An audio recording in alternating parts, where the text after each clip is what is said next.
Welcome back to Cord Cutting Today, where we break down some of the biggest stories happening in the world of cord cutting, including today. 3 free ad-supported streaming services are shutting down.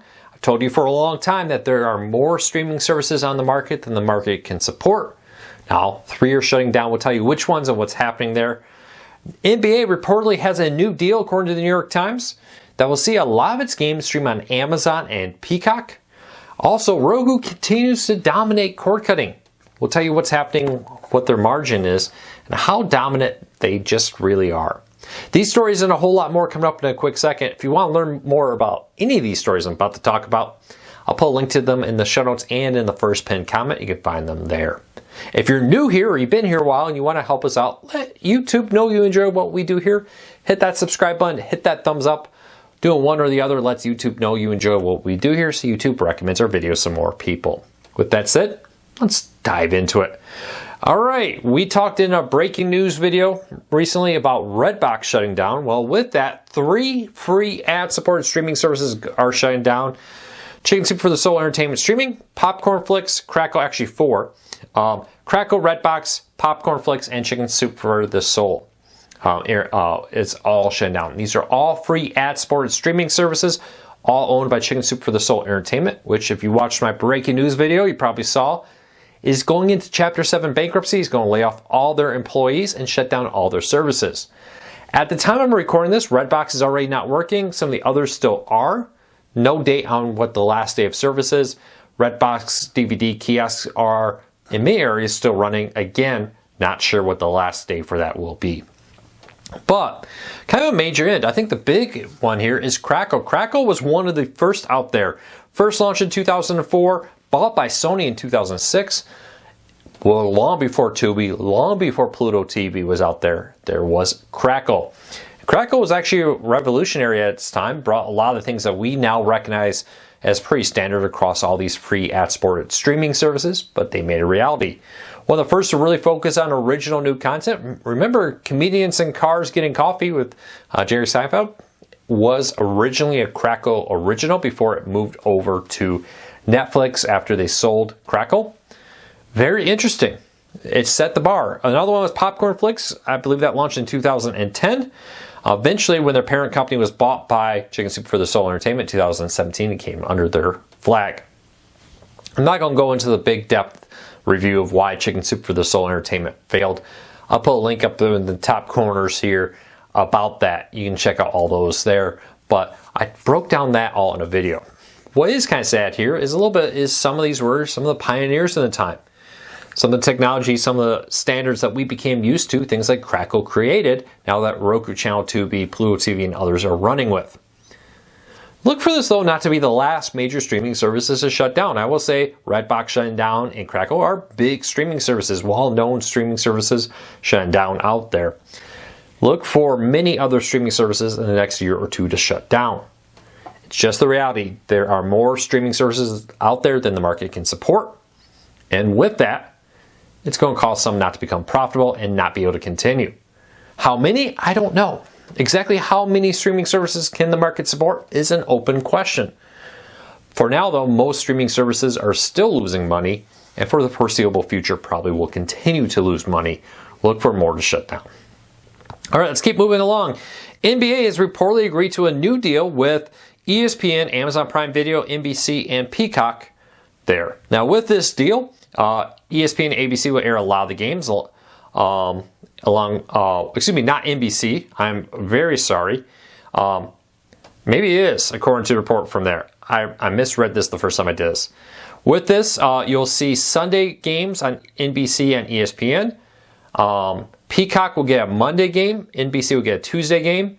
Wednesday will be ESPN. Thursday will be Amazon. Friday will be Amazon. And Saturday will be Amazon games, along with ESPN on those. So in short here, get ready for a lot of streaming, much like we saw NFL games move to streaming last season and Thursday Night Football even before that. Look for NBA games going forward after the 2024-2025 season will be the old TV contract. This will start in the 2025-2026 TV season, according to a report from the New York Times. But look for this to become more and more prevalent out there. Sports moving to streaming. We talked about this a lot. Sports are seen as a major way to get ad revenue because people watch them live. It's also a way to attract new subscribers that may not have subscribed to your service. Peacock has been very heavy. Amazon's been very heavy into sports. Apple's tried, and they got Major League Soccer. They were trying to get the Pac-12. That didn't work out. Reportedly, they were trying to get the NBA. Now it seems like that didn't work out either. But many of these companies see sports as a way to lock in new subscribers and lock in high ad revenues because unlike on-demand content where a lot of people look away, switch channels, or fast forward during commercials, live is live and you can't fast forward. And people are often unwilling, they want to make sure they get back to watch the next play, the next big whatever's happening, so they may be willing to sit through commercials in a way they wouldn't on other things. But NBA, not official, just reported at the time of this recording, according to the New York Times. I suspect we'll get an official announcement, maybe even before I post it. Probably is what typically seems to happen, but probably pretty soon. All right, Future today is beefing up its Fawsome free streaming service. Now, it's one of the lesser known ones out there. Fawsome is a great, though, free ad-supported streaming service. Now that there's no competition from Redbox, Crackle, Popcornflix, and others, maybe they'll get more traction. But they struck a deal with Sony Pictures and others to bring content out there, which includes a bunch of the content that we have been seeing or have been seeing from different places. Free ad-supported content is the fastest growing section of cord cutting out there right now. A lot of cord cutters are dumping paid services, not completely, just cutting back on the number they pay for, supplementing it with free ad-supported. Seems that Future today's Fawsome streaming company is getting some content to help do that. A lot of these deals are mixed. Sometimes they're paid up front. Sometimes it's a straight ad revenue, split with that. Keep a close eye on it. All right, Roku is continuing to dominate cord cutting. Over 67% of you told us you use Roku players on Roku television. We did a survey of over 1,000 cord cutters out there that read our site, and according to you, 67% of you use a Roku, 7% use a smart TV, and 34% use a Fire TV. Now, these numbers will not add up to, oh, hello. I was not talking to you. I must have bumped that. I apologize. Come on back. Now, these numbers will not add up to be 100% with that because they are all, I don't know what this is doing, but it does not want me to be able to back out without having to click this. Well, this may be my new background for a minute, folks. I apologize. These numbers won't add up to 100% because people use more than one device. But increasingly, two trends are coming in here very clearly.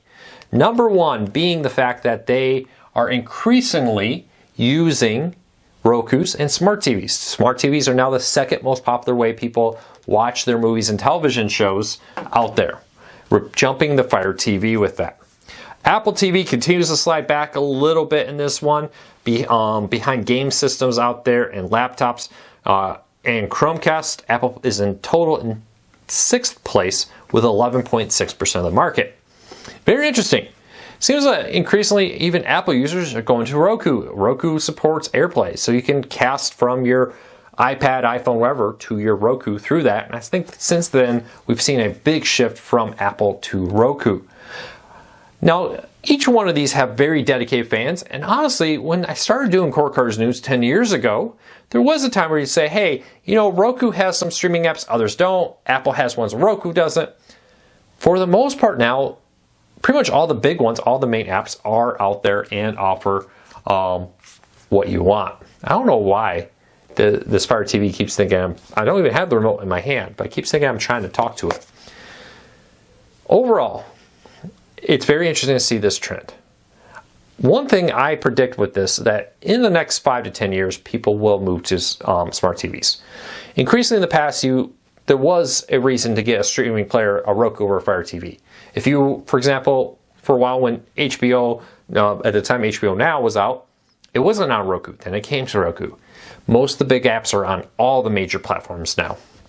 Yeah, there's a few smaller ones here or there that are not on everything, but the ones people use every day are. I predict smart TVs will continue to dominate. As TVs last longer and longer, the need to go get a streaming player is less and less. Roku did not release a new streaming player last year. Maybe they'll do it this year. I'm waiting till the fall before we'll see. But definitely seems like they're focusing more on televisions. We're also seeing that from Google TV and Fire TV and others. Will Apple move in that direction? We'll wait and see. Well, that's it for today. Sorry about the bloopers today. The TVs just don't like me today. Do you like it when I leave the bloopers in? I know some people don't, some people do. Let me know. It's my wife's birthday. Do me a favor. Say happy birthday, Jessica, to my wife. I'm going to rush out here, go take her to dinner. After dinner, I'm going to edit this video. I always record these videos at the end of the workday, post them first thing the next morning. So if anything breaking happens, I'll try to do a breaking news video here. But I hope you have a fantastic day. Leave a comment for my wife wishing her a happy birthday. I would appreciate it. Until next time, take care, be safe. I'll talk to you all again real soon.